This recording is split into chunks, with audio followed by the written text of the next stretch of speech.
Hey guys, tonight we find ourselves in the breath between day and darkness. The Scandinavian dawn, so thin and cold it barely feels real, where the grass crunches underfoot and mist curls off the earth like something restless. You trudge along a track just visible through the morning fog, breath billowing, eyes stinging from a wind as sharp as salt.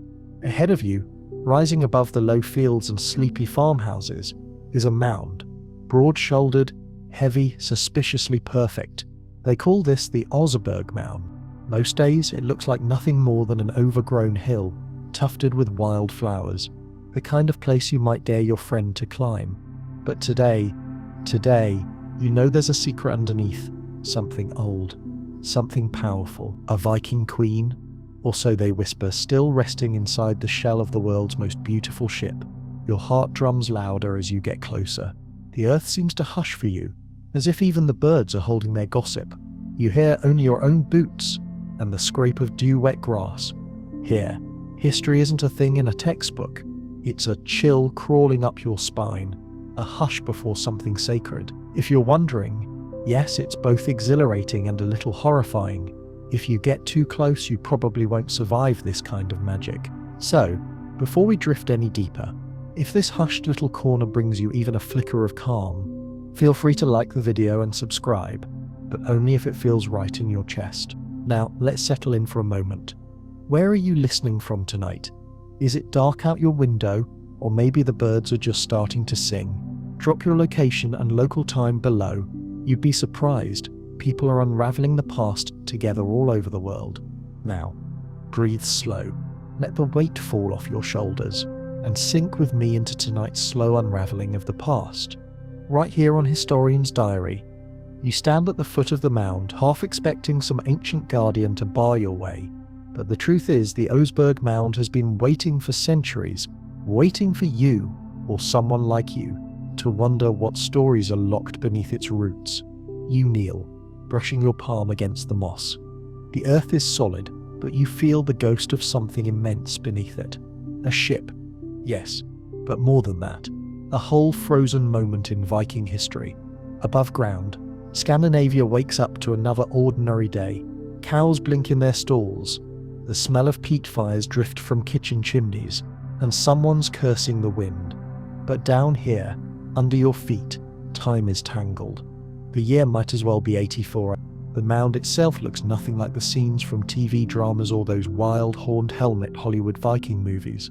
No, this place feels humble, almost shy, despite the secrets it keeps. There's a hush here, a reverence, like you've stumbled into a room where a great woman still sleeps, and you're afraid to make too much noise in case you wake her.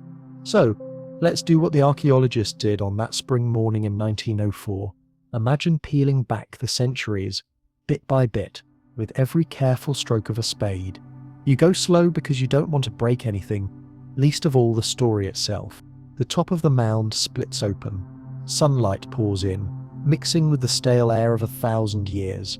You lean in, squinting, heart thrumming. The first thing you see is timber. Smooth, heavy oak, blackened with age but still gleaming beneath centuries of soil. The prow of a ship juts upward, like a claw reaching for the sky. Not a warship, not a fishing boat, but something ceremonial, fantastical, carved with dragons, their jaws wide, teeth curling in impossible knots. The Oseberg ship is so beautiful it almost doesn't seem real. You catch yourself staring at the curling prow, the way the wood undulates like water. Every inch is carved, every line sings with meaning, spirals, beasts, tendrils, all twisting together in the kind of art you can only make if you believe your work is for the gods themselves. You let your hand hover just above the wood, not quite daring to touch. You know what's inside, not just a boat, but a burial, an entire world entombed for one woman's final journey. You feel as if you're trespassing. Still, you keep going, because who could turn back now? There are people watching you from the edge of the field, modern locals in rubber boots, old farmers muttering about curses, and the occasional stray cat that seems to know more than it lets on. They tell stories in the village of treasure, of ghosts, of a queen who ruled the winds. But here, in the hush between worlds, the stories settle in your bones like cold. The ship beckons you inside. You duck beneath a low beam, nearly bump your head, and stumble into the heart of the burial chamber. It's dark, cramped, full of the scent of ancient resin and something sweeter, maybe dried flowers. The silence is complete. In this womb of oak and earth, you feel the presence of those who built this monument, not just to honor the dead, but to defy the world's forgetting. You imagine the day of the funeral, the entire village gathered, voices low, faces drawn. The queen's body is dressed in her finest silks, maybe dyed with rare colors that would shame the midnight sky. Her hair is braided with beads and feathers, her hands folded in rest. She is laid in the ship with care, as if tucking a child into bed. They pile her favorite things around her, woven tapestries, carved sleds, even a bed with a mattress stuffed with down, carts grown with gifts.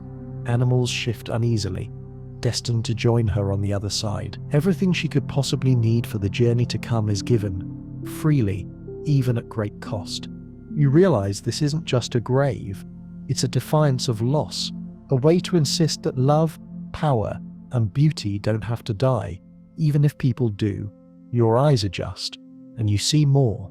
The outlines of objects so delicate you have to squint to believe them. Boxes carved with scenes of daily life, wagons with iron-trimmed wheels, and somehow, 2 skeletons. Wait, 2. You blink, heart quickening. No one said anything about 2. Your mind races. Which is the queen? Who is the other woman, lying just a few feet away? Servant? Sacrifice? Sister? In the darkness, the line between queen and companion blurs, and suddenly, you're swept up not just in one story, but 2, and the secrets twist tighter, like rope. There's a heaviness here, the kind that seeps into your bones and makes you feel every year between then and now. You breathe in the scent of resin and old earth. Let your eyes linger on the patterns in the wood, and feel the weight of a world trying not to be forgotten. You kneel by the prow, listening. Above, the village wakes to the clang of buckets and the barking of dogs. But down here, history is still suspended, waiting for you to listen, to care, to remember. Someone once said that the past is another country, and they do things differently there. Standing in the shadow of the Oseberg ship, you realize just how true that is. This isn't just a grave, it's a message, a reminder that the world is full of secrets, and sometimes if you're very quiet and a little bit brave, you can hear them whisper. The sun climbs higher, and you know your time here is borrowed. Still, you linger. Who wouldn't? The queen, whoever she was, isn't going anywhere. She has all the time in the world, and now, for just a moment, you do too. The mound is silent above, but you swear you feel a pulse like a heartbeat beneath the ground. It's the thrum of 1,000 hands, building, carving, weaving a monument for a woman who must have mattered more than any queen on a coin. Maybe it's the wind, or maybe, just maybe, it's history reminding you it's never really gone. As you rise, brushing earth from your knees, you know there's more to see. The story is only beginning to open, like a ship's hull splitting to reveal the treasures inside. You steal one last glance at the prow, that wild dragon's head grinning back at you, and step further in, the secrets of the Oseberg mound awaiting. And tonight you're not letting a single one slip away. You move deeper into the half-lit belly of the ship, every step muffled by centuries of dust and hush. The air is different here. Not stale, but weighted as if it remembers too much. You're hemmed in by oak planks so ancient they breathe quietly around you, their grain warped by the long sleep. This is where you meet the women beneath the veil. At first, you can't quite believe it. Your eyes flick over 2 skeletons, side by side in their wooden cradle. One is taller, the bones longer and more robust. The other smaller, delicate but still strong. You kneel closer. The taller skeleton has strong cheekbones, the faint suggestion of a jawline built for command. Around the skull, you see a hint of woven fabric, once crimson and gold, now just ghostly threads clinging to empty space. The smaller woman's remains are twisted a little, as if her sleep was less peaceful. There's damage to her teeth, a few old breaks in the ribs and arm injuries that tell a life of hard service perhaps, or hardship, or something stranger. You wonder if she was a servant, a slave, a devoted companion, or something else entirely. But let's not jump to conclusions. For centuries, the world's best minds have puzzled over these two. Which one was the legendary Oseberg queen, and who was the other woman, interred so closely at her side? Forensics, DNA analysis, and good old-fashioned historical guesswork haven't fully settled it. But tonight, you're allowed to wonder. In the flicker of your imagination, you see the burial as it was, the day of the funeral, a sharp salt wind cutting over the mound, the whole settlement gathering in silence. The taller woman, let's call her the queen for now, has her body swathed in linen, hands folded over her chest, her hair is braided, a single amber bead woven in, catching the last rays of the sun. There are whispered prayers, the old words spoken for safe passage to the next world.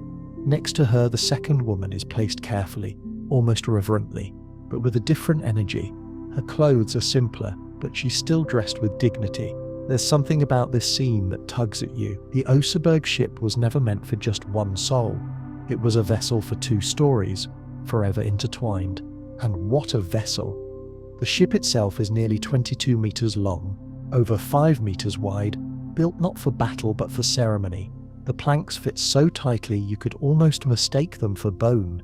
Its high prow and stern curl upward into dragon heads, their mouths open as if singing to the sky. Even now, in the stillness, you feel their watchful gaze, a warning to any spirit tempted to disturb these women's peace.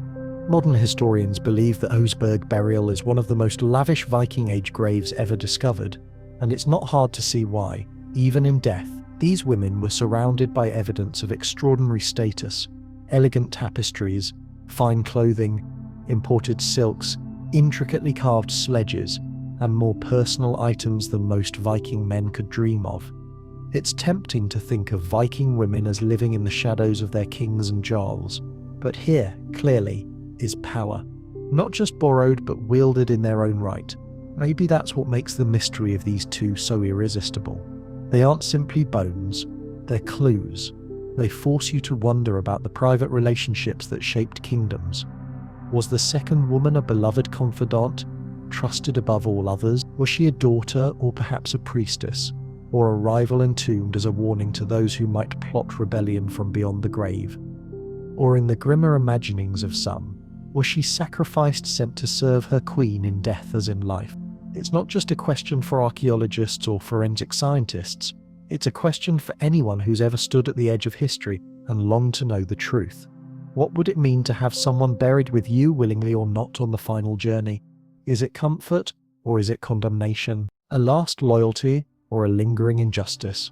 You lean back, trying to make sense of the space around you. It's tight, but not cramped. There's room for two, and for the artifacts that crowd every empty inch. If you listen hard enough, you can almost hear the soft echo of their lives. A shared meal, laughter in the winter dark, secrets traded by firelight. There's a gentleness here, a dignity, even among the confusion. A mainstream historical fact, whispered quietly. For much of the Viking Age, women of high rank could wield real influence, controlling estates, presiding over rituals, even deciding the fate of entire villages. Some were known as Husfreyja, the mistress of the household, a title carrying more weight than most modern CEs. So, if you feel a shiver of power in this grave, trust your instincts. It's not just the draft. You brush your fingertips along the edge of a nearby wooden chest. The carvings show scenes of daily life: women weaving, grinding grain, directing servants. In some, a pair of women stand side by side, arms linked, faces impassive. It's tempting to imagine the Oseberg women as those figures locked in a silent partnership even beyond death. But you're not the only one fascinated. In 1904, when the Norwegian archaeologists first uncovered these bones, they were so awed they worked almost in silence. Their tools shook as they catalogued each find, not just out of fear of breaking something precious, but out of a sense that they were intruding on a story still unfinished. And then, one of those light jokes sneaks in. You notice something odd about the way the skeletons are arranged. For all the grandeur, neither of them seems to be holding a smartphone. Maybe that's why the burial was so peaceful. You lean over the bones again. The taller skeleton has traces of arthritis in her hips and lower spine, a woman who lived long enough to earn the aches of wisdom. She's estimated to have been between 60 and 80 years old, remarkably aged for her time. The smaller woman, by contrast, seems younger, maybe in her early 40s, but her injuries speak of a harder road. One healed rib hints at a violent past. Worn teeth tell of long years chewing tough bread, maybe even grinding grains for her mistress. These are not idle details. They matter because every fracture and scar tells a story. The Oseberg Queen's journey was not one of unbroken comfort. Her companion's presence is a testament to bonds or burdens that went beyond simple status. You notice too that there's no clear sign of violence at death for either woman. No blade marks, no crushed skulls, no dramatic trauma. If there was sacrifice, it was subtle, woven into the rituals of the day, lost in the ancient hush of the tomb. Maybe they simply slipped away, side by side, watched over by the community who would miss them both. You let your mind wander, picturing their final days. Did they know the burial was coming? Did they have a last meal together? Fish and flatbread, perhaps? And a final cup of mead? Did they joke about who would get the better seat on the ship? Or did the shadow of the grave leave them silent? You wonder if anyone truly prepares for such a journey, even when they spend their lives building for it. Around you, the chamber feels warmer for a moment, as if the memory of their presence lingers. It's easy to believe that the ship is more than wood and iron, that it's a cradle for memory, rocking gently as the centuries pass overhead. A modern archaeologist, if they could step in now, would probably launch into a monologue about osteological analysis, carbon dating, and isotopic signatures. But you, tonight, are allowed to be a little less scientific and a little more human. You're here to wonder, to feel the chill of the unknown, and maybe, just maybe, to send a quiet thought of respect across time. As you prepare to leave the chamber, you glance back once more. The women sleep on, surrounded by the things they cherished and the world they shaped, their faces lost to history, but their presence as powerful as the dawn. If you're ever tempted to think of the past as dust and bones, remember this. Sometimes, even a skeleton can remind you of what it means to be alive. On your way out, you trip over a stray beam and nearly fall, a clumsy modern tribute to the dignity of the dead. If either of the Oseberg women noticed, you hope they'd find it funny. After all, who among us wouldn't want a good laugh on our final journey? The ship waits quietly for you to return. The questions, who was the queen, who was the companion, aren't finished with you yet. For now though, you climb back into the early morning light, carrying the stories of two women, bound together for eternity, out into the waking world. You take a careful step from the shadowy heart of the burial chamber back toward the magnificent spine of the Oseberg ship itself. If you expected the world's most famous Viking vessel to feel like a war machine, something made for raids and roaring seas, you're in for a gentle surprise. Your palm trails the smooth blackened oak, following the elegant curve of the prow as it reaches for the sky, more like a sculpture than a ship. The carvings seem to pulse in the half-light, twisting beasts and writhing tendrils rising and falling across every surface, as if the wood is breathing. You're almost afraid to touch it, half expecting the dragon's head to blink. Modern shipwrights have marveled at this vessel for more than a century. At almost 22 meters long, with a beam just over 5 meters, the Oseberg ship is both sturdy and impossibly graceful. Its hull is shallow, its keel wide. She would float. Oh, she'd float better than most pleasure boats, even today. But here's the thing. This ship was never meant to sail the open sea. The woodwork is too delicate, the seams too fine, the carved ornamentation far too precious. The Oseberg was crafted for show, not storms. You imagine, for a heartbeat, what it would be like to see her in the sunlight of her own age. She would have gleamed, freshly tarred, every detail highlighted in the long, bright evenings of a Scandinavian summer. You'd see villagers pausing to stare, their faces lit with awe and maybe a little envy. If Viking ships were Ferraris, this was the limited edition gold-trimmed model, pure status, pure spectacle, pure art. And yet she was built for a journey that never truly began. Instead, she was slid across the fields to this burial mound, creaking on sledges and rollers, surrounded by men and women singing the old songs. When she reached her resting place, they nestled her deep into the earth, then built up the mound above her, an eternal harbour, untouched by the chaos of the world. It's easy to picture the event. Maybe the air was sharp, a little damp with sea mist. Torches flickered. The queen's body, dressed in her richest robes, was carried up the gangplank, laid gently amid the treasures meant for her afterlife. The villagers gathered, not quite daring to look at the woman who had ruled them, who would now travel farther than any of them could dream. While most Viking ships were built to survive Atlantic tempests, ships like Oseberg, lavishly adorned, impractically shallow, were ceremonial. Archaeologists call them grave ships or show ships. The Oseberg is the finest of all. You get the feeling that the act of building her was as important as the burial itself, a testament to power and craftsmanship, a statement that this queen's legacy was worth every ounce of effort. You squint at the intricate details. Along the planks, notches and grooves have been painstakingly carved. There's an interlacing of stylized animals, dragons, horses, snakes, each symbol dense with meaning, each line a language lost to modern tongues. Vikings believed such carvings protected against evil spirits and guided the dead through the shadowy worlds beyond. You can't help but think of those old road trips where you decked out your car with stickers, air fresheners, and a lucky bobblehead on the dashboard. Same principle, but with more dragons and fewer pine-scented trees. The beauty of the Oseberg ship isn't just in its grandeur, it's in the little things. Look closer and you'll spot repairs, tiny dowels inserted where the wood split, lines adjusted so the hull would lie perfectly balanced. These were the hands of people who wanted the ship to last forever, or at least long enough to impress anyone snooping around 1,000 years later. You pause at the prow. The dragon's head here isn't about violence. Not really. It's a guardian, a warning to the underworld to back off. The Vikings believed that the spirits of the dead needed protection on their journey, not just from the dangers of other realms, but from any living fool who dared disturb their rest.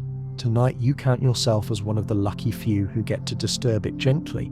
Let's talk about the wood itself. The ship was built mainly from oak, dense, heavy, resistant to rot.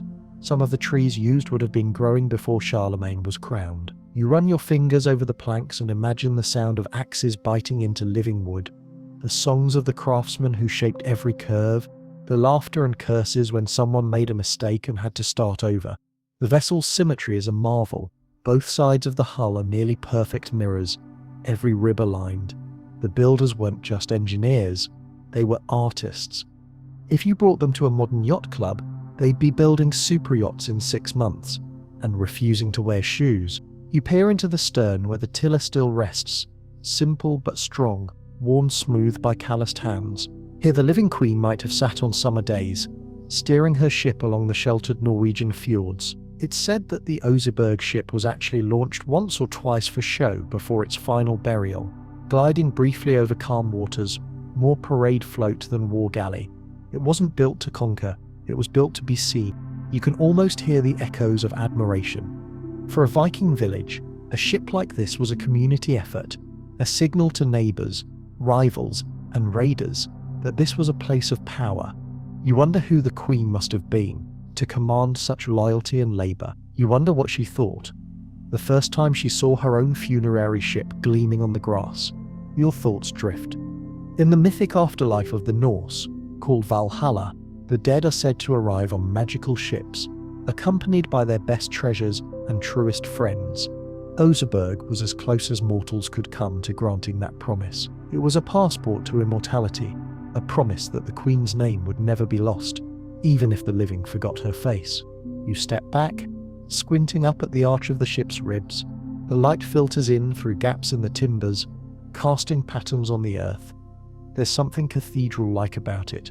You half expect to hear a choir, or at least the distant thump of a war drum. Instead, it's quiet. Just you, the sleeping bones, and the hush of history. Let's be honest. The Oseberg ship is the world's most beautiful Viking bed. If IKEA ever tried to copy it, they'd give up halfway and just sell you a pillow. You chuckle to yourself, then sober as you consider the ship's fate. For almost 1,100 years, it lay hidden, crushed beneath the weight of earth and time, its wood gradually petrifying, treasures dissolving into dust. And yet, when it was unearthed, the ship was almost whole, the grave robbers of the past. Yes, even Vikings had to deal with thieves, had made off with much of the gold and jewelry, but the ship itself had endured. That's what happens when you build something to last. You run your hand along the gunwale. Here, you find runic marks, old symbols, half eroded. They speak of protection, of safe passage, and maybe, just maybe, of pride. Vikings were obsessed with legacy. For them, the best life was one worth remembering. The best death was one people couldn't forget. You take a last lingering look at the Oseberg ship. It's more than a coffin, more than a relic. It's a work of art, a prayer carved in timber, a challenge hurled at the centuries. Remember me. And as you step back into the dim corridor, you feel it watching you. A queen's final journey, forever on the edge of departure, always waiting for someone to ask the next question. One last joke before you go. Imagine explaining to airport security that you're just traveling with a Viking queen and her full set of afterlife luggage. The ship waits. Outside, the wind picks up, carrying the scent of the distant sea. You promise yourself you'll return. You have to see what other secrets the Oseberg ship has hidden in its sacred hold. You edge forward, feet barely making a sound, as you step into the shadowy space surrounding the Oseberg ship's hull. Here, you crouch, nose almost touching the intricate whirls and coils of the wooden side pane. You're so close you can smell the old oak, a musty sweetness, the perfume of time itself. What you see isn't rough-hewn planking hammered together by hurried hands, but something so meticulously crafted, so detailed and delicate, that it almost feels more tapestry than timber. You're so close you can smell the old oak, a musty sweetness, the perfume of time itself. What you see isn't rough-hewn planking hammered together by hurried hands, but something so meticulously crafted, so detailed and delicate, that it almost feels more tapestry than timber. Look closely. The carvings that twine and twist over every inch of wood are dizzying in their complexity. Each beast, each spiral, is linked to another, as if the whole ship is a single, unbroken thread of meaning. You reach out, fingers hovering, and marvel at how the carver's touch survives across centuries. These are no idle doodles or marks of a bored craftsman. This is a language of art, and its message is a mystery meant for the afterlife. You try to imagine the labor that went into this.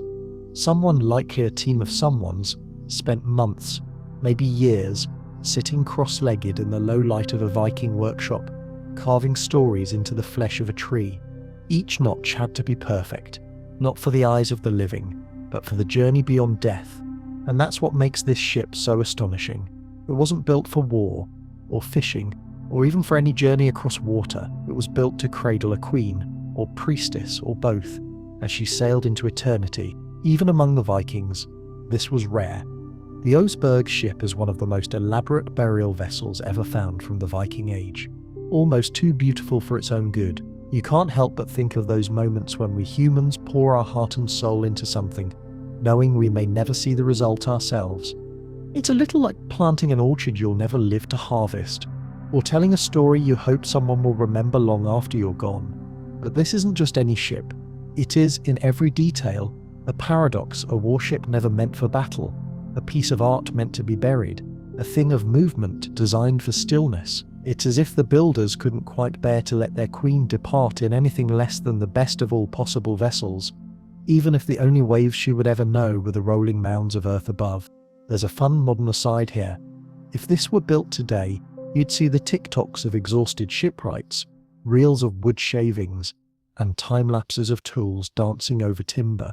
Instead, you're left with the slow, patient silence of craft. One groove, one knot, one snarling dragon at a time. Now you kneel at the spot where the ship's burial chamber was constructed. This was no ordinary cabin. Here, thick beams were fitted to create a room inside the ship itself. A sanctuary within a sanctuary. The walls were decorated, the bed raised, the floor covered with woven rugs and animal hides. This was a room of comfort, luxury, even softness, right in the heart of death's embrace. And inside, not just the two women, but a riot of objects. Carved sledges, wooden buckets, kitchen utensils, A four-wheeled cart, so ornate it's more like a parade float than anything practical. There were even beds and chairs, their legs capped with silver and bronze. These weren't things you'd toss away, they were the best of what a wealthy household could offer, tokens of love, status and memory. Here's a mainstream historical fact to ground you. The Vikings believed that the dead, especially the powerful dead, would need supplies for their next adventure. That's why so many graves contain a miniaturized version of life's essentials: food, weapons, jewelry, and in this case, all the makings of a royal household. They weren't burying a person, they were packing for a journey. You crouch beside one of the sledges, hand hovering above the intricate spirals that run along the runners. The detail is so fine that even now, under museum lights, it looks as though the sled could glide away at any second, pulled by invisible horses over an endless frost. Imagine a Norse winter, the world outside locked in silence, and a queen travelling by torchlight, her sled glinting as it passes through the snow. How could you bury something so beautiful unless you believed truly that it would be needed again? And then there's the tapestry fragments. The colours have faded, but hints of crimson and indigo remain, woven with images both familiar and fantastical: horses, birds, geometric patterns, scenes of feasting, and strangest of all, figures that don't fit the normal Viking pantheon. Some look almost Egyptian, others more like creatures out of a dream. It's as if at the border between worlds, imagination and memory have merged. You peer into the carved chest set near the women's heads. Inside were found dozens of objects, some useful, some purely decorative. There's a sense of both practicality and poetry in these offerings. They speak to the daily rhythms of Viking life: combs for hair, scissors for cloth, tiny weights for measuring silver. But there's also a note of defiance, a reminder that even at death, the Queen's household would be rich, ordered and worthy of awe. And yet, for all the wealth, the chamber feels personal. You get the sense of a life that wasn't just about conquest, but about presence, about being seen and remembered. Maybe that's the secret that lingers here. Long after the gold was looted and the silks crumbled, the love poured into every stitch, every carving, every careful arrangement of goods. You can't help but feel the gravity of what you're seeing. Most people's graves are humble, a patch of earth and a stone. This is an afterlife apartment, designed by a team of Viking Martha Stewarts. It's as if everyone wanted to outdo themselves, not just for the Queen, but for the story they hoped she'd tell, wherever she landed next. You shift your gaze to the bed at the center of the chamber. Its wooden frame is thick, the legs carved with interlocking beasts. The bedding, long gone now, was likely rich with feathers and fur, a luxury for any time, especially the Viking age. The bed is both a throne and a raft, fit for someone used to being both served and seen. What kind of person receives this kind of farewell? Was she feared? Beloved? Both? Maybe it's simpler. Maybe she was simply necessary, the center of a world built on loyalty, ritual and the silent language of gifts. But it's the little details that tug at you. A small wooden box, etched with runes, sits near the bed. It held a handful of seeds, apples perhaps, or hazelnuts, meant as a snack for the journey, or as symbols of rebirth. There's a comb with broken teeth, a sign of use, and a spindle whorl, the weight worn smooth by years of spinning. These are the things of daily life as intimate as anything found in a modern nightstand. Here's another historical note. Burial goods varied by rank, region, and belief. Not everyone was sent off with a whole ship and household. Most were lucky to have a few trinkets, a bead necklace, maybe a favourite cup. The Oseberg grave is exceptional, not just for its scale, but for the everyday humanity on display. It reminds you that even the greatest among us are, at heart, shaped by the small comforts and familiar things we leave behind. If this were a contemporary burial, you'd see iPhones, Netflix passwords, and half-knitted scarves tucked in with the body, whatever made you feel like yourself. Right to the end, as you stand up, stretching cramped legs, you marvel at how much effort went into this ritual. The building of the chamber, the carving of the sledges, the weaving of the tapestries, these were not acts of simple mourning. They were acts of memory, of faith, of hope, that the person they loved would never be entirely lost. Above you, the prow curves skyward, fierce and gentle at once. The ship is still, but the stories swirl. You step back, eyes wide, heart full, knowing you've glimpsed not just the trappings of wealth, but the very heartbeat of a vanished world, a world where love, fear, status, and craft all rode together, side by side, into the unknown. You linger in the silence, not wanting to break the spell. The Oseberg ship and the queen it holds will wait here long after you've left, cradled by earth and legend, a monument to what we make for those we cannot bear to forget. You turn now to the clutter of grave goods, the afterlife luggage piled around the resting women. It's not so much a display of luxury as a kind of inventory, a careful, loving accounting of everything a queen or priestess or both might possibly need as she journeys beyond the world of breath. You crouch and let your eyes wander across the objects, half expecting them to twitch or whisper. So charged is the air with stories and secrets. First, the practical things. Here are wooden buckets banded with iron, once brimming with water or ale. Here are tools, a ladle, a spoon, even a wooden shovel, all worn smooth by years of use.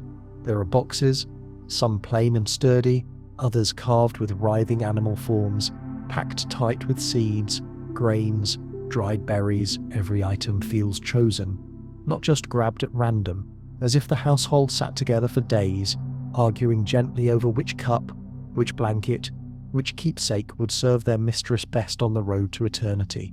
Then, the extravagant 4 sledges, each more ornate than the last, stacked by the ship's side like gleaming chariots.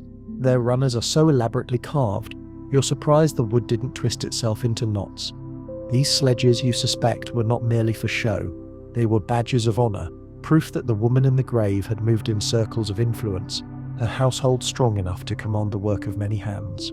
You imagine her traveling in the deep Norwegian winter, the world outside muffled and white, the iron shoes of horses flashing, the air alive with the jingle of bells, and the wagons.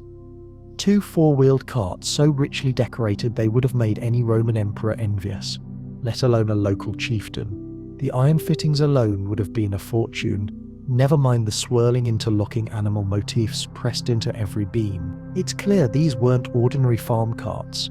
They were ceremonial, designed for parades, processions, and public display, rolling proof of wealth and status, meant to awe onlookers and reassure allies. You kneel beside a long wooden chest, its lid cracked with age. Inside are textiles, wool, linen, silk, much of it so decayed it falls apart if you breathe too hard, but the colours still linger in threads of crimson, faded blue, the ghost of gold. Some of these pieces are tapestries, their patterns wild and strange, scenes of riders and feasts, women at looms, animals that seem more myth than flesh. One textile is so intricate, it's as if someone tried to capture the whole world in a single weaving, threading together the living and the dead, dreams and memory, night and the dawn. Viking women, especially those of high rank, were often skilled weavers. The loom was their domain, both a tool of domestic life and a symbol of creative, even magical power. Weaving was associated with fate. The Norns, the Norse sisters who wove the destinies of gods and mortals alike, appear in more than one saga, so when you see a loom weight, a spindle, or a scrap of cloth in this grave, know that it's not only a token of the Queen's household, but an emblem of her ability to shape and influence the very threads of her world. You run your finger over a slender spindle, the wood worn smooth where countless threads once spun. Perhaps the Queen's last moments were spent in the company of women, weaving and spinning and singing the old songs, each line a prayer against the dark. Maybe some part of her spirit lingers in these threads, binding her to her people even now. Among the goods are stranger objects. A small wooden bucket stained with something dark, a medicinal preparation, a ritual libation, or simply pitch for the ship. No one is sure. There's a lump of resin, still fragrant when warmed by your hand. Several animal bones, sheep, cow, horse, suggest that food and sacrifice were part of the send-off. There's a carved staff, capped with metal, that seems too ceremonial to be merely practical. You lift it gently, feeling the coolness of the ancient iron, and imagine the queen wielding it, presiding over feasts, judgments, or rites that have faded from memory. Then, the truly odd. 3 beds, each built for a different body size.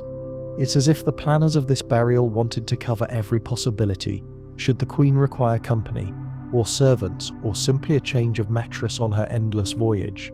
And there are animal remains too, nestled in the earth beside the ship. The bones of 12 horses, 8 dogs, and 2 small cows. Their presence a potent mix of sacrifice and companionship. You stand and step back, swept by the sheer abundance of offerings. This is no mere burial, it's an entire world carefully constructed, layered with meanings. Each object is an omen, a promise, a reminder. The household goods are not just tokens of status, but magical markers, designed to help the dead navigate the shadowy paths beyond life. After all, what's a journey without a map? And what's a map without memories to light the way? But the truth is, each object was a gesture of love and respect. Every neighbor who brought a gift, every craftsman who carved a handle, every hand that packed a sledge, was participating in a ritual of farewell and hope. In burying these goods, they were not just serving the queen, they were serving their own longing for permanence, for continuity, for meaning in a world where winters are long and memories so easily fade. You crouch once more, peering into a simple wooden box. Inside are seeds, apples, barley, hazelnuts. Some are symbolic, sure, tokens of rebirth, reminders that the cycle of seasons would not break just because one life ended. But some, you sense, are simply comfort. The thought of the queen hungry in the afterlife must have been unbearable. These seeds then are hope in physical form. The next chest holds tools for spinning and weaving, and a small silver brooch, delicate, filigreed, the kind you'd give to someone you love. It's not the flashiest piece in the grave, but it glows with a quiet, persistent beauty. You imagine the queen's fingers fastening it to her cloak, or the smaller woman's hands admiring it in secret. Small things, carried from one world to the next. Norse burials often included grave goods for the dead to use in the next life, but the sheer scale and variety of the Oseberg collection is unique.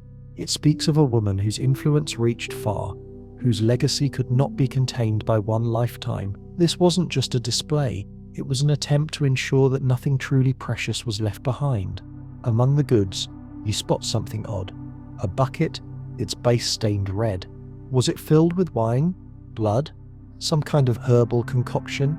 No one knows for sure, but its presence hints at ritual, perhaps sacrifice, perhaps feasting. In the Viking world, boundaries between the sacred and the ordinary were thin. What mattered was intention, not explanation. Yet every item here carries a weight that outlasts humor.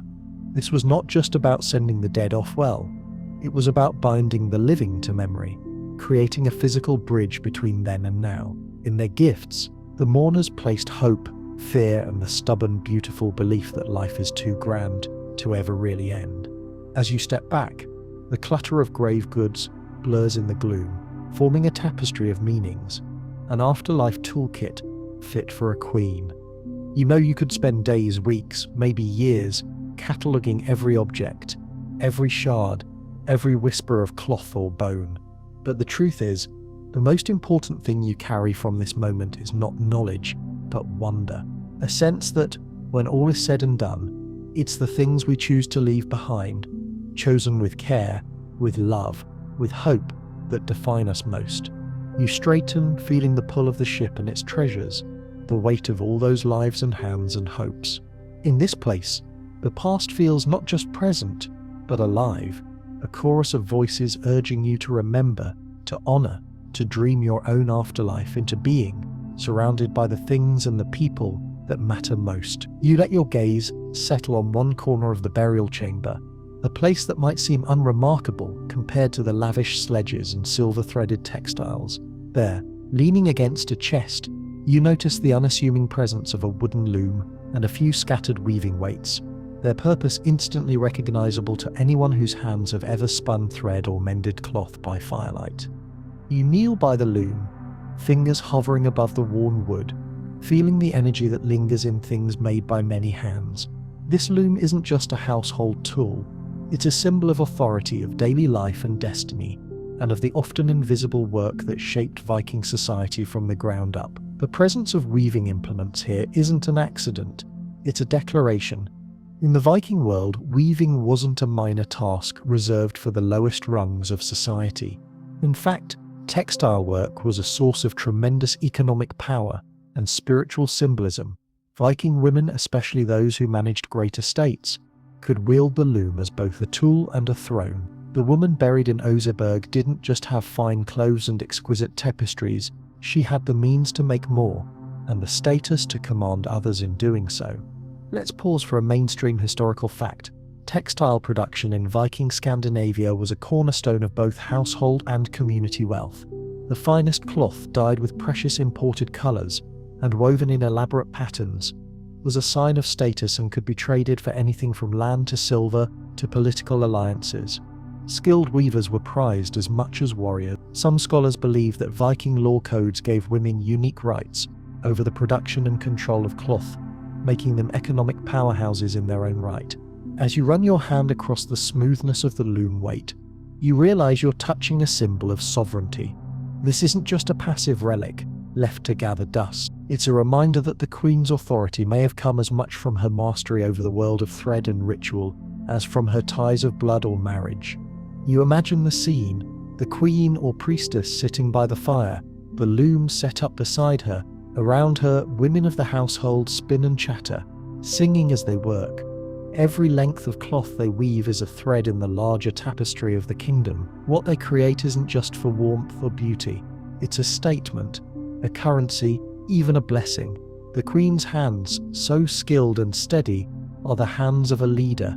With each pass of the shuttle, she literally weaves her authority into the fabric of the community.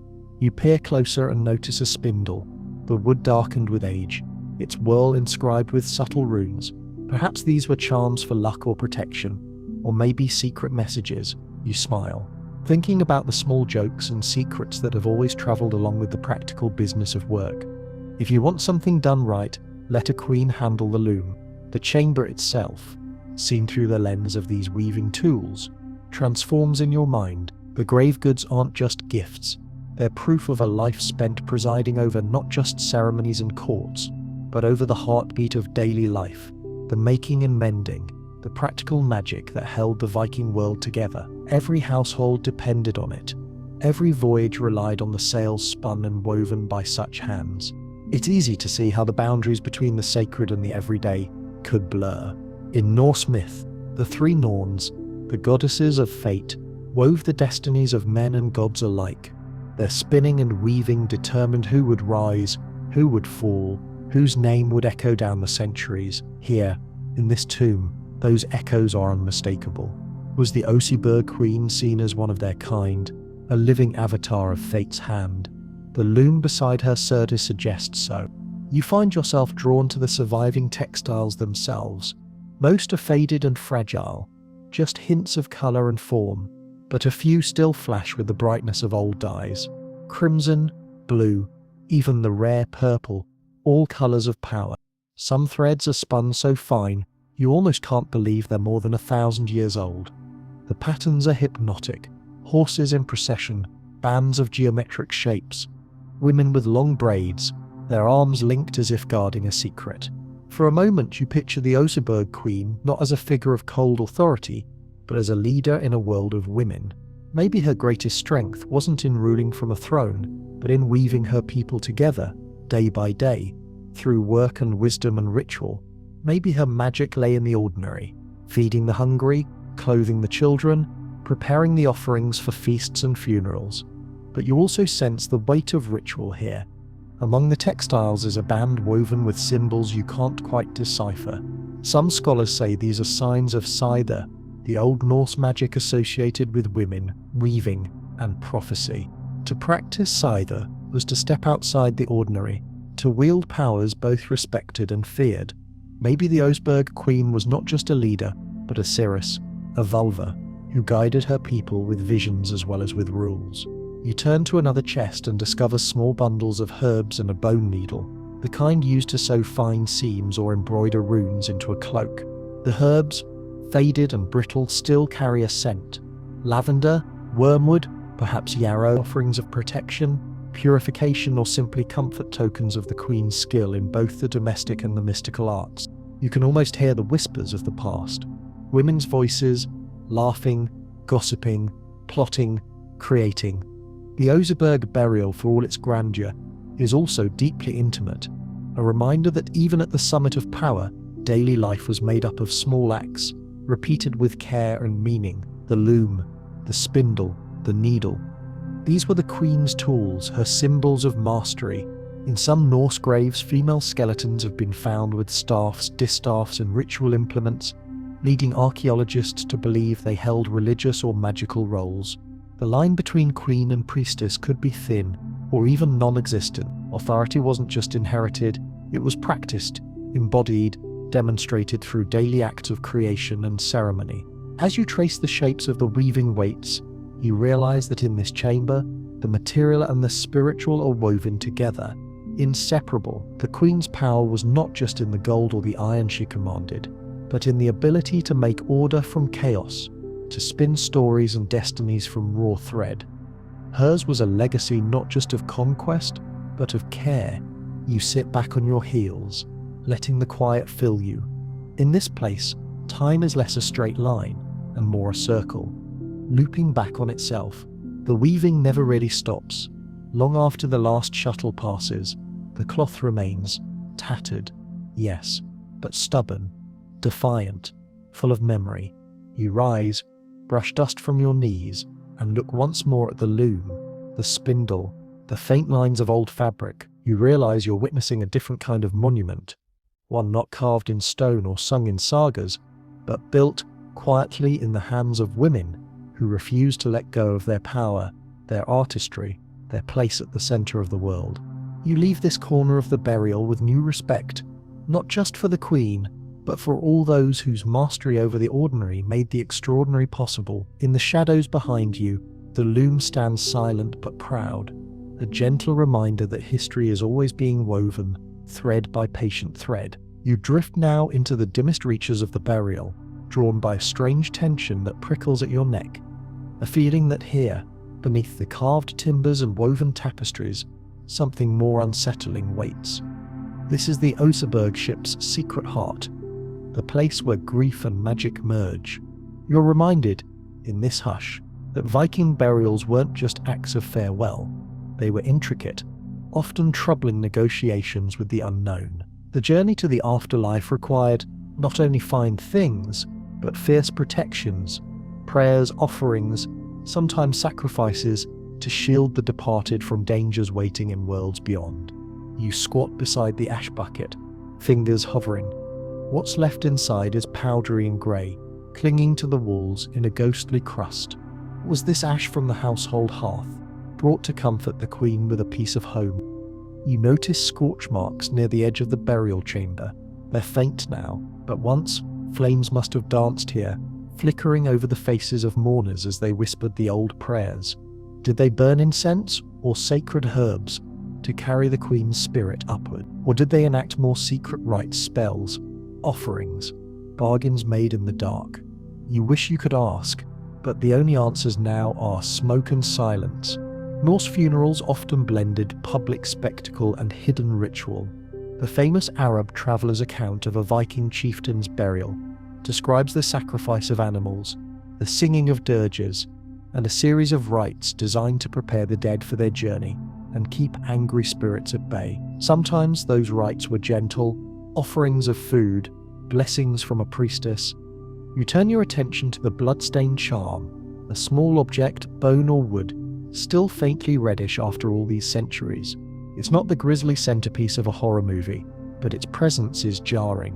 Was it worn as a talisman, left as an offering? Did it once hang around the Queen's neck, or belong to her companion, the second woman in the grave? Maybe it was used in some rite of passage, a marker of sacrifice, either symbolic or very real. You remember the bones, those of animals, mostly clustered at the Queen's feet, horses, cows, dogs. Their remains a testament to the scale of the send-off. Some were likely slaughtered as part of the burial ritual, their spirits intended to serve and protect the queen in the next world. The Vikings believed that you needed help on the other side. Guides, guardians, friends. What better than a beloved dog or a sturdy horse to see you through strange new lands?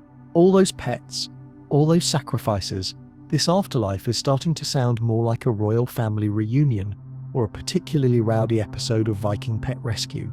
But you know the truth is darker. Each animal was a gift, but also a loss, a reminder that endings for the living and the dead are rarely gentle. Your eyes linger on a collection of small, burnt bones, possibly from birds or smaller creatures. These too might have had ritual meaning. In Norse magic, the sacrifice of birds was sometimes thought to carry messages to the gods. The bones could be amulets, used to divine the future, or simply the remains of a ceremonial meal shared one last time before sealing the tomb. You turn over a handful of soil and uncover a smooth, round stone, marked with scratches. Was it a gaming piece, a token for luck, or something stranger, a charm for warding off restless spirits? In Viking society, stones were sometimes used as hagborgarnakkar, laid over graves to keep the dead from wandering. Did mourners fear that the Oseberg queen might return, her spirit too strong for the mound to hold? There's a moment when you feel the unease settle around you, as if the air itself is holding its breath. The Oseberg burial, for all its beauty, wasn't only about honor, it was about control, about making sure the world of the living remained safe from the unpredictable power of the dead. The deeper you go, the more you sense how much was at stake. Not just a beloved ruler's memory, but the very balance between worlds. Your thoughts drift to the mourners themselves, the priestesses, servants, and kin gathered in the flickering torchlight, each playing their part in the ancient drama. Did they believe in every rite, or did some go through the motions, hoping simply to avoid bad luck? Did anyone question the price paid in blood, the lives given for the journey of one? Or was grief itself a kind of ritual, binding the community together even as it tore them apart? You pause, heart pounding a little faster, as you notice a set of iron keys buried beside the queen's hand. In Norse tradition, keys were a symbol of authority, the right to control the household, the stores, even the secrets of the family. The burial chamber, once so full of noise and movement, is silent now. You can almost see the final procession, women singing low, men raising their torches, the whole community standing witness as the ship was sealed. The mound rose, one sod at a time, until all that was left was memory, and the uneasy sense that the story wasn't quite over. Before you leave, you take a long, slow breath, letting the charged air fill your lungs. You sense that whatever happened here, it was both an ending and a beginning, a doorway to something no living person could fully understand. The rituals of the Oseberg ship were not just about the dead, they were about protecting the living, ensuring that the boundaries between worlds remained unbroken. You rise, shaking earth from your hands, feeling the echo of old songs in your bones. The queen sleeps on, her journey watched over by ash, blood, bone, and charm. Whatever she believed, whatever her people feared, the balance has held, the ship remains, and the story continues, dark, bright, and unbroken. The silence in this part of the burial feels different, as though the shadows themselves press in closer around you, asking for patience, for respect. You take in every small detail, the angle of the second skeleton's feet, the almost thoughtful placement of her hands. You find yourself thinking less about her status and more about her personhood, the unrecorded memories of a life spent in proximity to someone powerful, yet never truly at the center of the story. There is a subtle tenderness in the way her body is positioned, a carefulness that seems at odds with the rigid formality of the burial as a whole. Someone, long ago, took time to straighten her limbs, to smooth her burial dress, to lay the small, worn objects by her side. You imagine the soft touch of fingers, a whispered prayer, perhaps even a fleeting tear that darkened the fabric before it was covered with soil. These gestures, hidden for centuries, linger in the air as a quiet testament to connection, a human bond that outlasts all ritual and rank. You let your mind wander, drifting into the possible contours of her life. In the earliest days, she might have been a child, brought into the queen's household as a distant relative, a foundling, or the daughter of a trusted retainer. Her earliest memories would have been shaped by the rhythm of palace life, the crackle of morning fires, the scent of baking bread, the soft footsteps of servants moving in the half-light before dawn. As she grew, she would have learned the silent language of obedience, the unspoken rules that governed who could speak, who could serve, who could hope. Perhaps she learned to listen before she spoke, to watch before she acted, to take pride in the small perfections of daily labor. As the years passed, her work would become the backbone of her existence. Every day, she would wake before the others, tend to the fire, sweep the floors, prepare the bread and brew. She would carry messages, run errands, mend torn clothing, and tend to the Queen's personal needs with a practiced efficiency that was at once invisible and indispensable. Her world was one of ceaseless motion, her reward a kind word, a shared smile, a place at the edge of the table when the day's work was done. Yet there must have been moments of softness, of unexpected laughter, a private joke exchanged in the quiet of evening, a gentle word spoken at the bedside when the Queen was ill or afraid. You imagine the Queen confiding in her, sharing secrets she dared not voice to anyone else. There would be nights when the court was tense, when danger lurked in rumours or rivalries, and the Queen's companion would offer reassurance with nothing more than her calm presence and a cup of warm broth. You consider the hardships she endured. The marks on her bones speak of falls, blows, perhaps illnesses that never quite healed. Each scar, each fracture, each worn tooth tells of pain endured and overcome. Not just for herself, but for the woman she served. Her loyalty was not just expected, it was necessary. Without her, the Queen's world would have unraveled. Without her, the routines of life, the silent morning rituals, the careful laying out of clothes, the weaving of tapestries, would have ground to a halt. She was the unseen hand, the steadfast shadow. You wonder too about her loneliness. To live so close to greatness and yet remain forever in its shadow is a peculiar kind of isolation. She would have witnessed the Queen's triumphs and failures, shared in celebrations and mourned losses, yet never been truly part of the world she helped sustain. Perhaps she longed for more, a family of her own, the freedom to choose her path. Perhaps she found comfort in the constancy of her role, in the knowledge that she was needed, even if she was never fully seen. The burial objects chosen for her reflect this duality. The spindle, the weaving weights, the cup, each a symbol of both labour and care. They are the tools of her trade, the markers of a life spent in service, but also gifts of remembrance. Someone wanted her to have comfort in the next world, to be recognised for the part she played. The careful arrangement of her grave goods suggests that she was honoured, if only quietly, if only within the confines of this secret space. As you sit with these thoughts, you realise that her story, though hidden, is not entirely lost. It is written in the way the light catches on the curve of her skull, the way the fabric has decayed into dust, but left a pattern on the soil. It is present in the very air of the tomb, a silent presence that refuses to be erased. She was not the Queen, but she was someone's friend, someone's comfort, someone's strength. You rise and move slowly around her, careful not to disturb the past more than you already have. The silence here is complete, as if even the world outside has paused to acknowledge her. You look back at the Queen, at the treasures and symbols of power that surround her, and then again at the second woman, with her simple tools and her small, sturdy bones. Together they tell a story not just of wealth or status, but of the bonds that outlast both. The longer you linger, the more you feel the invisible threads that tie these two women together. Threads spun from shared gaze and silent trust, from the invisible labour that shapes all lives, no matter how grand or humble. Their journey did not end with death, nor does it end with your gaze. They remain here, side by side, reminders that history is built not only on great deeds and famous names, but on the quiet endurance of those who loved, served, and stood watch in the shadows. As you prepare to leave this part of the chamber, you take one last look at the second woman, letting her presence settle into your memory. She asks for nothing. No title, no song, no monument. Yet, in this silent tomb, her life is preserved alongside that of the Queen. a testament to the ways in which we are all remembered, not only by what we achieve, but by the care we give and the loyalty we keep. You rise in the half-dark, the ship's timbers looming overhead, and step quietly away from the grave.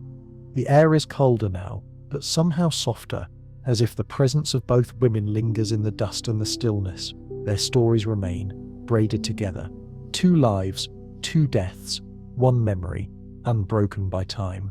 You pause near the stern, where the carved timbers twist upward, each line and spiral flowing into the open mouth of a beast whose eyes seem to follow you.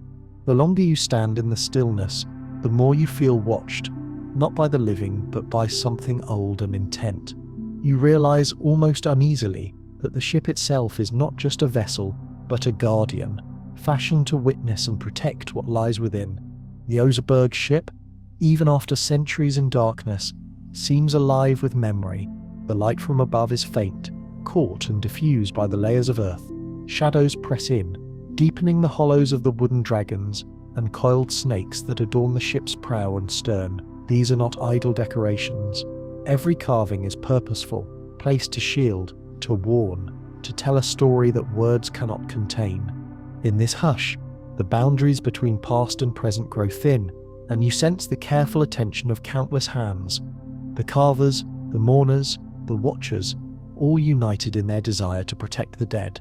You let your fingertips drift over the surface of the wood, tracing the lines cut by tools whose shapes you can only guess. Some patterns seem to pulse, the curves tightening and relaxing as you move. Here is a snarling wolf, jaws bared, and here a curling serpent, its body looping protectively around the frame of the hull. The figures seem to shift in the gloom, as if waiting for the right moment to speak. The ship is more than a coffin, it is a presence, even now. With the bodies long gone and the treasures catalogued and removed, its spirit is not diminished. You feel as if you are being measured, judged, not out of malice, but out of duty. This ship was charged with carrying its cargo beyond the reach of harm, across the unknown waters that separate the living from the dead. It remains on guard, faithful and unwavering. You sense too the hopes and fears of those who stood here before you. The mourners who built this ship, who carved these guardians and placed them around their queen, believed that protection was needed even after death. They were wary of restless spirits, of enemies seen and unseen, of the dangers that lurk in darkness. The ship was built not simply to carry, but to defend. Standing here, you begin to feel the purpose behind each beast and each line of decoration. The animals seem to watch the doors and corners, alert for threats that no longer exist. You imagine the rituals that would have accompanied the sealing of the tomb, words spoken to bind these spirits to their task, offerings left to appease them, a final gesture of trust in the power of carved wood to ward off all that might disturb the Queen's rest. You walk slowly along the edge of the ship, careful not to disturb the fragile remains of what once was. You pause at the largest of the carvings, a dragon whose tongue twists around a loop in the rail, its gaze fierce and endless. The dragon was meant to frighten away evil, to stand sentinel through the centuries, its patience and vigilance unbroken by the silence that followed. In the gloom, your senses heighten. You notice the small details, the chips in the wood, the places where the grain has split, the faint marks of pigment in the deeper grooves. You wonder if these carvings were once painted in vivid colours, bright and startling, only to fade as time and darkness took hold. The shapes are clear, but their meaning is more elusive, shifting with each breath and each step. As you move, you catch the impression of movement at the edge of your vision. The carved animals seem to shift, to turn their heads, to follow your progress with interest. It is an effect born of shadow and craft, but it feels real enough to make you pause. You are not alone here. The guardians of the Oseberg ship remain at their posts, loyal to their charge, unwilling to yield. There is a comfort in this watchfulness, as if the ship itself refuses to let the story end. It has seen grief, celebration, fear and love.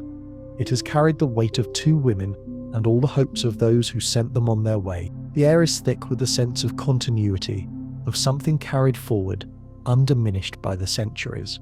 You rest your hand on the side of the hull, feeling the cold of the wood and the faint thrum of memory beneath your palm. You listen for a long time, letting the silence speak to you, letting the guardians of the ship reveal themselves one by one. You sense their patience, their endurance, their acceptance of the passage of time.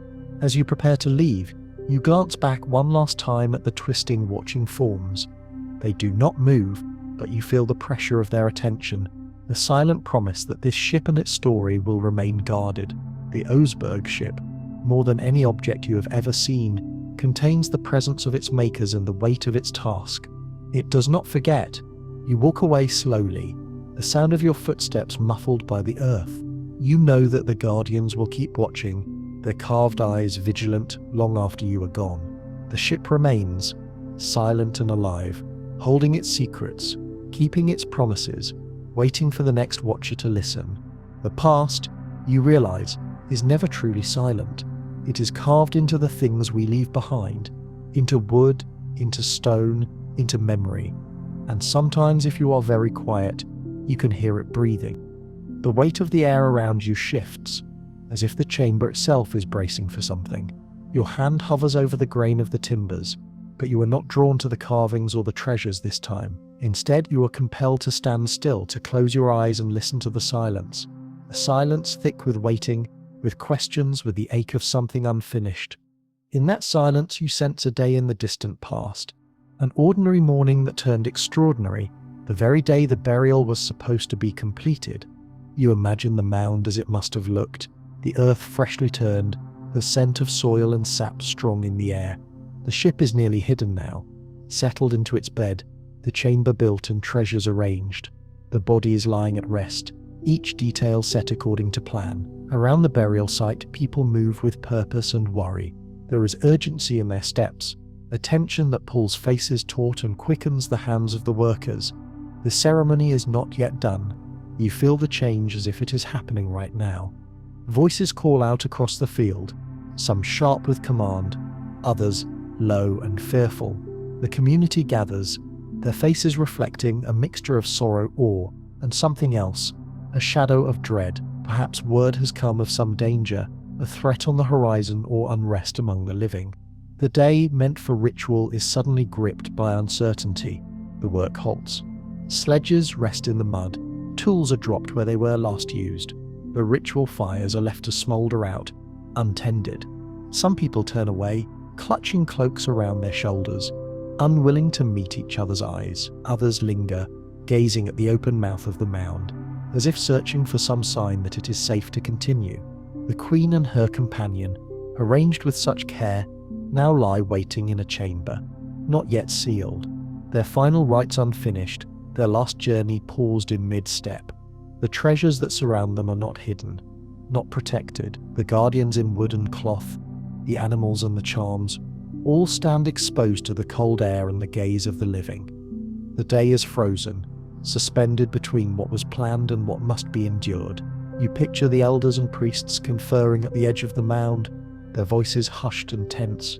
There are rumors, maybe a vision in the night, a warning spoken by one of the Queen's own, or a sign read in the movement of birds, the pattern of clouds, the trembling of the earth. Something tells them to wait, to not close the tomb, to leave the work unfinished. No one speaks openly of fear, but it creeps through the crowd, tightening every gesture. The burial, for all its wealth and planning, is interrupted. Perhaps the weather turned suddenly. A storm rolling in from the fjord, winds fierce and cold, rain sweeping across the newly dug earth. Perhaps an argument broke out among those in charge, a dispute about the order of ritual, the choice of offerings, the placement of the bodies themselves, or perhaps the threat was something deeper, something that could not be named aloud, a sense that the dead themselves were not yet ready to let go. As the hours stretch on, the sense of incompletion grows heavier. Some slip away to their homes, certain that the unfinished burial will bring misfortune. Others stay behind, huddled around the smouldering fires, trying to read omens in the smoke, in the silence, in the restless night. Children are gathered up and carried home. Elders sit in the grass, staring at the sky as if searching for an answer that will not come. The queen lies in state, her features lost to shadow, her treasures gleaming faintly in the gloom. Her companion remains beside her, silent and patient, caught in the same strange suspension. The ship, built to carry them both to the next world, is caught between journeys, neither here nor there, neither sealed nor open, neither past nor future. You find yourself walking slowly along the length of the burial chamber, feeling the pulse of anxiety in the stones and earth. Every object you pass, the wagon, the sledges, the woven cloth, seems to wait for a conclusion that never comes. The air is heavy with what might have been spoken, what might have been done, if only the day had gone as planned. Night falls, and the world outside the mound grows quiet. The fires burn lower, the voices die away, the field is left to the darkness and the whisper of the wind. Inside the mound, the silence deepens, dense and absolute. Time slips forward. Days pass, then weeks. The work does not resume. The reasons are lost. A memory only half formed. The story never written down. The mound remains unsealed, exposed to the slow intrusion of weather and time. Rain seeps through the earth. Dust settles on the treasures. Insects burrow into the corners of the chamber. The ship, built for a perfect send-off, instead becomes a vessel of waiting. Generations come and go, and the burial remains incomplete. Some remember the day the ritual was interrupted, others forget, or invent new explanations for why the tomb was never finished as intended. The story becomes legend, a tale told to children, a warning, a mystery woven into the life of the community. Even now, as you stand within the chamber, you feel the weight of that unfinished day. The sense of interruption lingers, woven into the very grain of the wood and the weave of the cloth.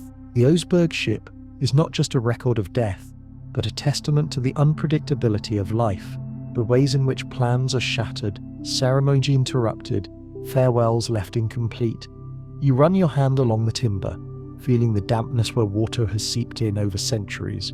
The treasures, once so carefully chosen and arranged, now bear the marks of decay and intrusion. The unfinished burial has made the mound vulnerable, a place where the boundary between worlds is thin, uncertain, unsettled.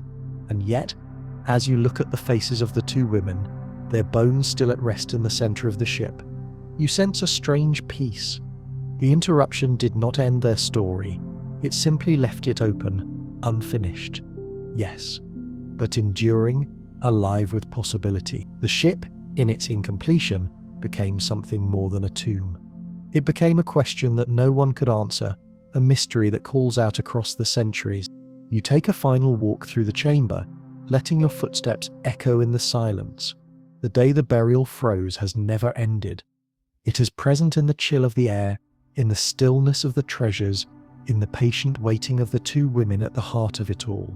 As you emerge from the darkness into the faint light above, you carry with you the sense of all that was left undone, all that remains to be understood, all that still waits for completion. The Oseberg ship sleeps beneath its mound, unfinished but unforgotten, holding within its hull the silent pause between one world and the next. The story of the Oseberg ship moves now into the realm of whispers and shadows, the territory where rumor bleeds into memory, and memory into myth.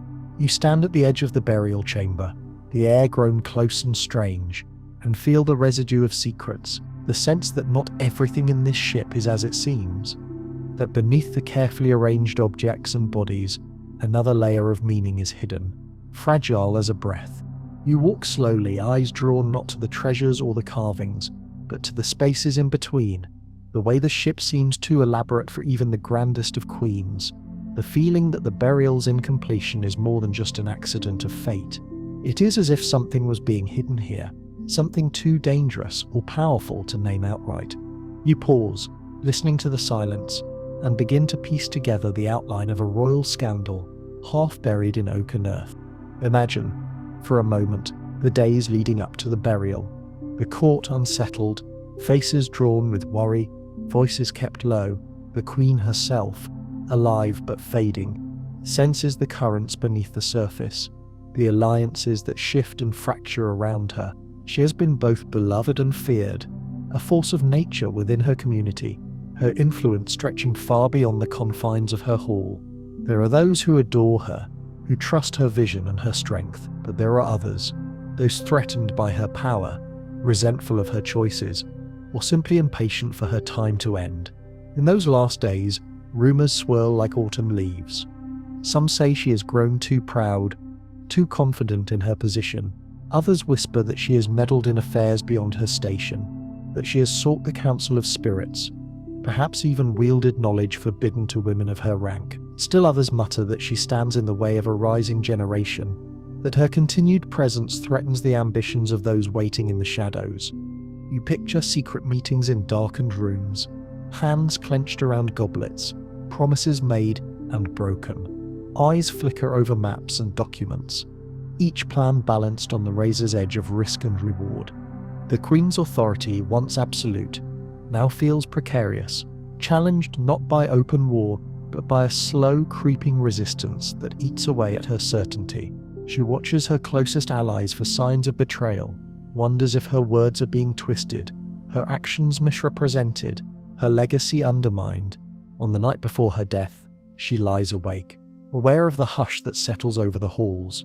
She thinks of the years behind her, the victories, the losses, the quiet acts of kindness, and the hard choices that carved her reputation. She wonders what will become of her people when she is gone. Who will protect the weak and guide the strong? Who will remember the truth of what she tried to build? Perhaps in those final moments, she makes a choice to accept exile, if only in death, to step aside, allowing those who have conspired against her to take their place. Or perhaps she resists, insisting on her right to a proper burial, a send-off that will secure her place in the stories to come. Either way, the night passes, and when morning arrives, she is gone. The ship, built to carry her to the next world, becomes a stage for the drama that will play out above and below ground. In the days after, the court is restless. The burial plans, once so meticulously arranged, begin to unravel. New instructions are whispered, old promises set aside. The procession is hurried, the rites cut short, the mound is closed before the final offerings can be made. There is no time for speeches, no time for reflection or mourning. The burial is both a tribute and a warning. This is what happens to those who gather too much power, to those who become indispensable and therefore dangerous. You sense in the arrangement of treasures and bodies a code meant for those who would understand. The wealth displayed here is both honor and accusation, a way of saying, this woman was great, and for that she had to be set apart. The unfinished nature of the burial is not just the result of weather or chance. It is the trace of a struggle, a negotiation that ended in haste and silence.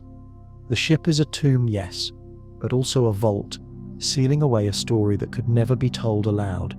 The Queen's companion, buried beside her, is caught up in this web of secrecy. Was she a witness to the scandal, someone who knew too much, or was she a trusted friend, chosen to keep the Queen company even in death? Her presence complicates the narrative, adding another layer of ambiguity to an already tangled tale. You walk the length of the chamber, feeling the tension that lingers in every object. The treasures gleam in the darkness, but they do not reassure. They seem to say, look closer, there is more here than you understand. The silence is thick, expectant, as if the ship itself is waiting for the truth to be spoken, for the story to be finished. You pause by the prow, the dragon's head looming above you. It feels less like a guardian now, and more like a witness, carved in silence to mark what cannot be named. You place your hand on the wood, closing your eyes, letting the story unfold in the darkness behind your eyelids. You see the Queen, powerful and alone, caught between love and ambition, between the desire to protect her people and the fear of what her power has become. You see the faces of those who betrayed her, some with regret, others with grim satisfaction. You see the hurried burial, the mound closed before its time, the treasures heaped in a final uneasy gesture of respect. You sense the years passing, the scandal fading into rumor, the rumor dissolving into myth. The ship is forgotten for a time, its story swallowed by the earth, but the sense of something unfinished remains, a quiet ache in the memory of the land. You step back into the present, the chamber cold and still.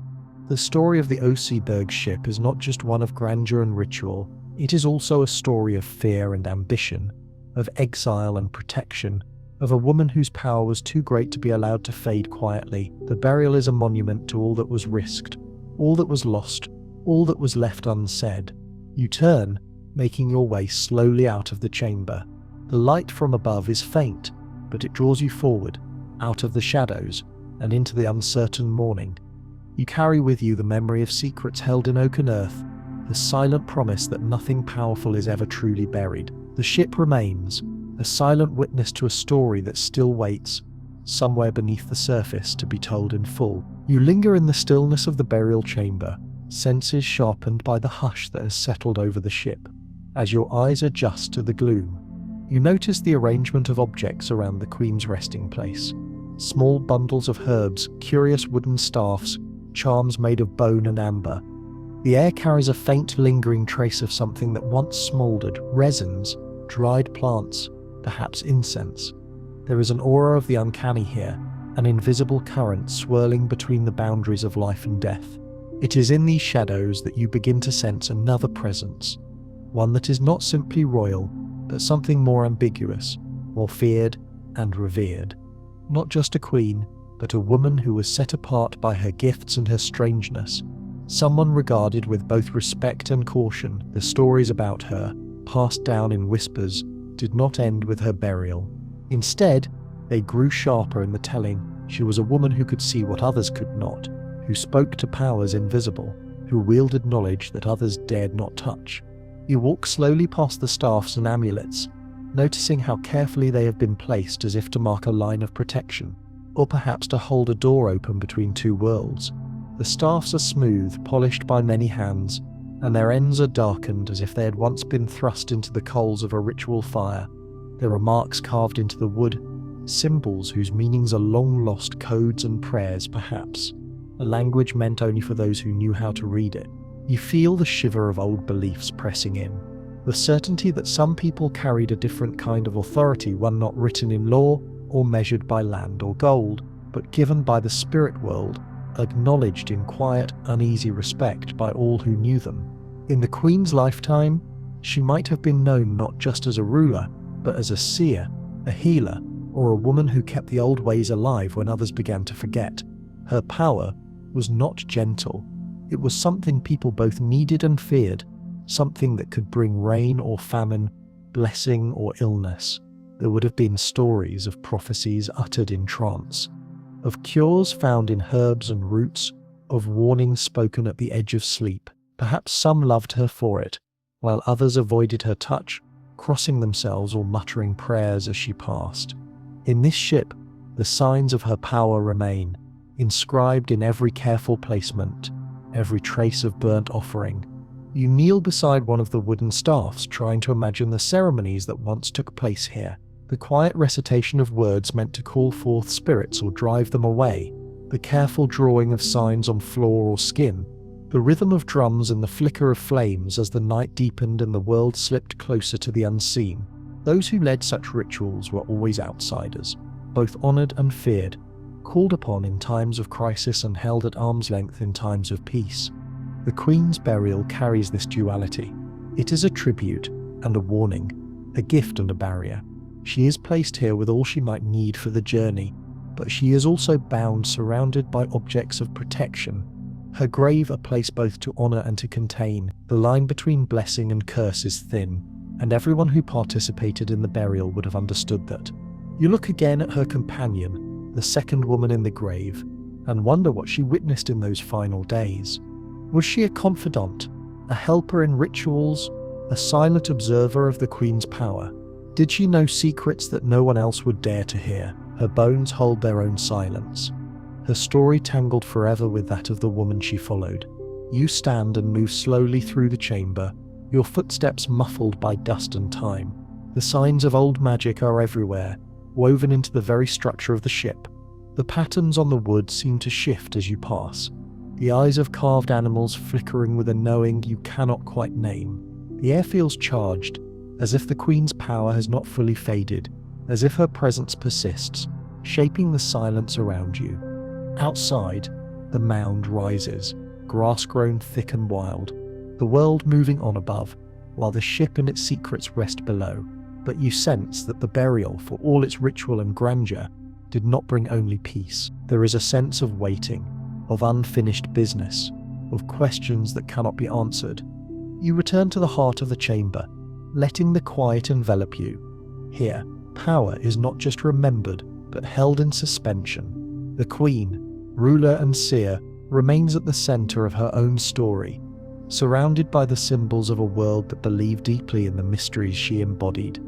Those who buried her knew both awe and fear, love and distance, reverence and anxiety.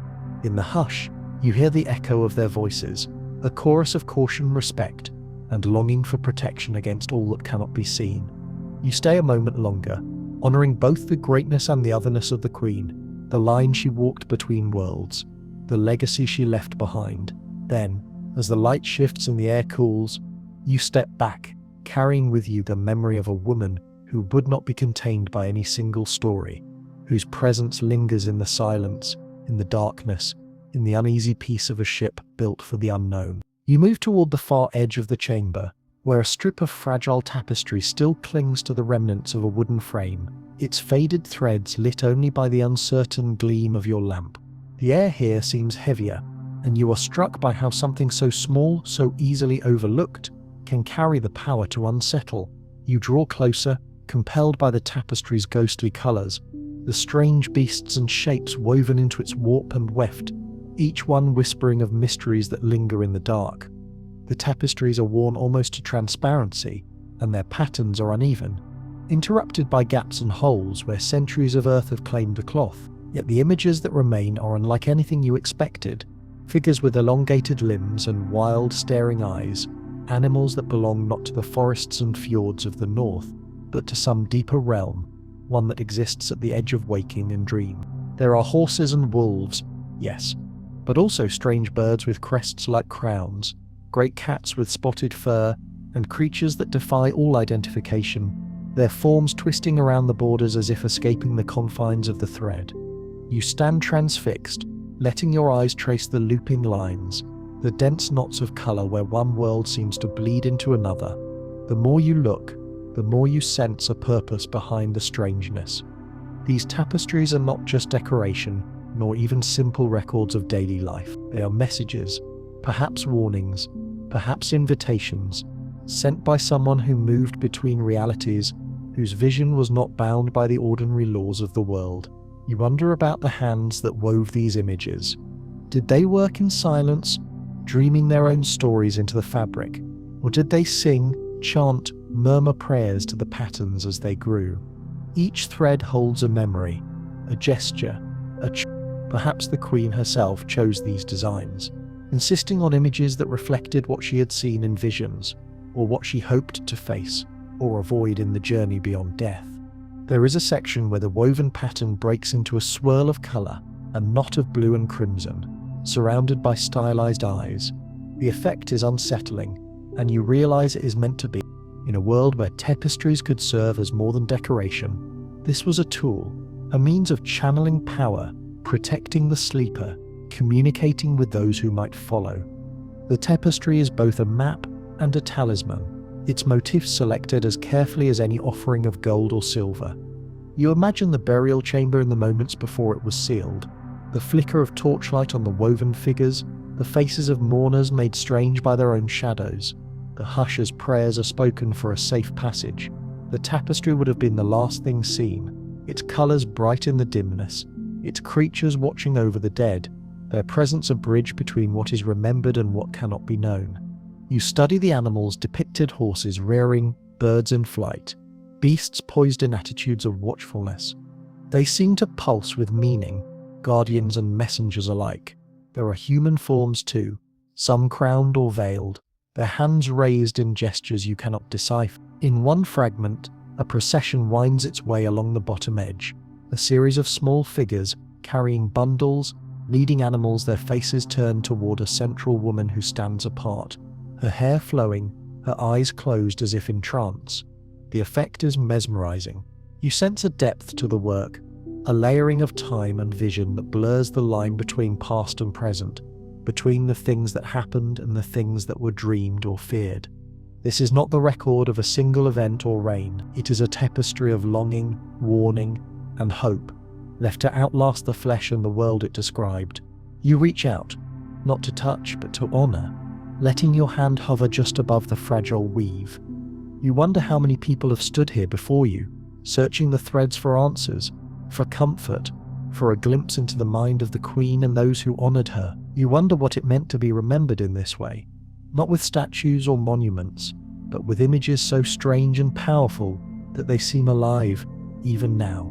The quiet deepens around you, filled with the echo of ancient voices, the hush of hands working at dawn or dusk, the breath of those who dared to imagine a world larger than their own. The tapestry endures, its colours fading but its purpose undimmed, a testament to the belief that memory is not just what is told, but what is seen, what is felt, what survives in the fabric of time.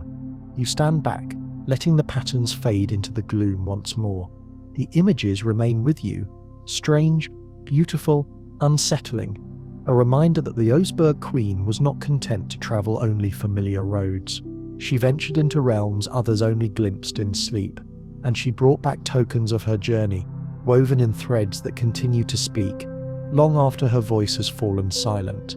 As you turn away, you feel the gaze of the tapestry animals lingering on your back, a gentle urging to carry the memory of their world with you, out of the darkness and into the shifting light above. You step into the borderland between centuries, your thoughts turning from the distant past to the moment, still distant but more recent, when the world above the mound changed forever. It is 1904, and a hush of anticipation hangs over the Norwegian countryside. The Oseberg Mound, long regarded as an ordinary rise in the earth, is about to surrender its deepest secret. You picture the scene: a group of workers, their faces flushed from the cold and the effort, stand clustered around a shallow pit carved into the hillside. Tools lie ready at their feet: shovels, trowels, brushes, while the scent of disturbed soil lingers in the air. Two men at the centre, one younger, one older, their hands stained with earth, move with both urgency and reverence. They have read the signs, studied the land, and chosen this spot with hope and a hint of dread. The first strikes of the shovel are cautious, as though the ground itself might resist giving up what it guards. Soon the outline of timber emerges, dark against the lighter soil, a shape both alien and familiar, a memory rising from the deep. The onlookers draw closer, hearts quickening, as the unmistakable curve of a ship's hull appears, preserved against all odds by clay and shadow. Silence falls. The diggers pause, hands trembling with the enormity of what they have found. As the work continues, the dimensions of the ship are revealed, its hull broad and shallow, its prow sweeping upward in a gesture at once fierce and beautiful. Even beneath layers of earth and time, the carvings are still visible, the dragons and serpents seeming to awaken as the daylight touches them for the first time in more than 1,000 years. The workers murmur among themselves, awestruck by the scale and the artistry, by the sense that they have not uncovered a relic, but a story waiting to be told. Word of the discovery spreads quickly. The local villagers gather at the edges of the pit, children clinging to mothers, elders leaning on canes, all drawn by the wonder of what has surfaced. There is excitement, but also caution, a recognition that something sacred has been touched. The dig proceeds slowly, with every fragment lifted and set aside with care. The air is filled with a mixture of voices, the laughter of the young, the whispers of the old, the steady instructions of those in charge. The two archaeologists, Metcalf and Gustafsson, move among the debris, their faces marked by the strain of responsibility. They record each new find: a carved sledge, a length of woven cloth, the frame of a wooden bed. They measure and photograph, scribbling notes that grow more hurried with every object that appears. Every item tells a story. Every arrangement of goods hints at the intentions of those who buried them. As the excavation deepens, a change comes over the team. The initial joy of discovery gives way to awe, and then to a kind of quiet grief. The chamber, when finally breached, is a space heavy with absence. The remains of two women, side by side, their bones pale and fragile in the shadowed light. For a long time, no one speaks. The presence of the dead and of all those who loved or feared them seems to linger in the chill air.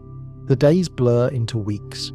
The Oseberg ship is slowly revealed, its contents catalogued, its secrets mapped and measured. The village watches as wagons carry treasures to distant museums. As news spreads across Norway and beyond, scholars arrive from distant cities, their eyes bright with ambition, their notebooks filling with questions. The ship is lifted from its resting place, plank by plank, and reassembled in the careful hands of craftsmen and conservators. Yet, even as the ship is raised into the light, something of its mystery remains. The tapestries crumble at the edges, the colours fading even as they are described and drawn. The carved sledges lose their sheen when touched by air. The delicate textiles vanish into dust at the brush of a finger. The queen and her companion, removed from their ancient context, seem both more real and more elusive, a pair of presences unmoored from the world that created them. The village settles back into its rhythms, but the story has changed. The mound is no longer an ordinary place. It is a marker in the landscape, a point of pilgrimage for those who seek the past. The ship is rebuilt in a distant city, placed on display where light gleams on its restored surface, where visitors circle slowly, voices hushed, gazes lifted in wonder. You sense the echoes of all who passed through the chamber before you: archaeologists, labourers, villagers, children clutching at the hems of their mothers' dresses. Each brought their own hopes and questions, their own longing to glimpse something lost and unexplainable. The Oseberg ship became not only a relic, but a mirror, reflecting the awe and sorrow, the curiosity and caution of every generation that has come after. As you stand at the threshold of the excavated chamber, you feel both gratitude and melancholy. The act of uncovering has brought the ship's story into the world of the living, but it has also altered it forever. The silence of the tomb is replaced by the buzz of study and debate, the stillness of the earth exchanged for the endless questioning of those who long to know, to understand, to possess. You turn away from the pit, the sound of footsteps on loose gravel fading behind you. The ship remains, both revealed and concealed, its mystery deepened by the light of day. The stories it carries are not finished, but scattered, awaiting new hands and new hearts to pick up the threads. As you leave the site, you glance back once, the image of the hull etched in your memory, a reminder that discovery is always a beginning as much as it is an end. The days and years pass, and the Oseberg ship, once hidden beneath a mound, then pulled from the earth with trembling hands, moves into the world of modern inquiry. It is examined, measured, probed and restored, each board and every artifact subjected to the sharp gaze of those determined to bring order and certainty to the story it holds. The ship is no longer only a symbol of mystery or loss, it becomes an object of fascination, a subject to be explained, its secrets mapped by science. You picture the vessel now, resting within the clean white halls of a museum, its hull reassembled, its shadow long against the polished floor. The treasures unearthed from the mound are arranged in glass cases, fragments of tapestry, carved sledges, beads, tools, and the remnants of ancient beds. Visitors circle slowly, pausing to peer closely at a weaving weight or a scrap of faded silk. Children press their palms to the glass, their eyes wide, trying to imagine the world from which these things have come. The ship, under lights far brighter than any torch or candle, seems almost out of place in this new setting. Yet, the care taken in its preservation is unmistakable. Every split in the wood is reinforced, every joint fitted anew. Craftsmen labour for years to reconstruct what time, earth and sorrow have undone. The finished result is both familiar and strange, a ghost made solid, the memory of a voyage that never took place, yet continues in every gaze that lingers on its lines. Specialists from every field arrive, carrying instruments and questions. They examine the bones, the grave goods, the traces of colour left on wood and thread. They peer at slivers of fabric beneath microscopes, analyse the composition of soil that once lay beneath the queen's bed. They test, they measure, they sample, searching for answers about the age of the wood, the origins of the silk, the illnesses written in the bones. Each answer reveals more questions. Each fragment of truth casts a longer shadow of doubt. You stand among them, unseen but attentive, watching as theory and evidence are laid side by side. The questions that occupied the mourners of the past remain, but the language has changed. Now, it is a matter of DNA sequences, isotopic analysis, and radiocarbon dates. The scientists debate, were the women related by blood, by marriage, by fate? Where did they live as children? What foods did they eat? What illnesses shaped their final days? The ship, patient and silent, offers only partial replies. In the heart of the laboratory, the bones of the two women are examined again and again. The curve of a jaw, the fusion of a vertebra, the wear on a molar, all are scrutinized, compared, measured against databases and digital models. Researchers note the healed fractures, the differences in age and health, the marks of labor and of privilege. They reconstruct faces from fragments, overlaying muscle and skin, searching for a likeness that might answer the riddle of their identities. But even as the data grows, the mystery endures. The Queen and her companion remain unnamed, their stories suggested but never proven. The tapestry fragments are scanned, their patterns compared with those from distant lands. The wooden sledges are tested for traces of paint or resin, their construction methods mapped by computer and model. The ship's timbers are analysed for clues about the forest from which they came, about the hands that shape them. Through all this, you sense the persistent longing of those who study the ship, to find a truth that will tie everything together, to see the story complete. Yet the more is learned, the more elusive the heart of the burial becomes. The science offers clarity but not closure. The Queen's presence endures, as does the hush that once settled over the mound, the feeling that something essential remains just out of reach.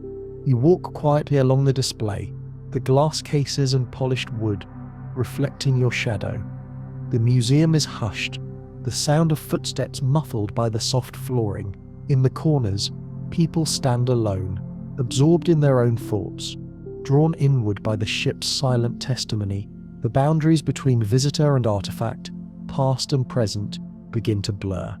The Oseberg ship, restored and reinterpreted, now stands as a meeting place for memory investigation, for longing and discovery. Its presence shapes those who encounter it, drawing each visitor into the silent conversation it began 1,000 years ago. The Queen and her companion remain at its heart, not merely as puzzles to be solved, but as reminders of all that slips between knowledge and wonder. You pause at the far end of the hall, looking back one last time. The ship is still there, its shadows deep, its presence unchanged.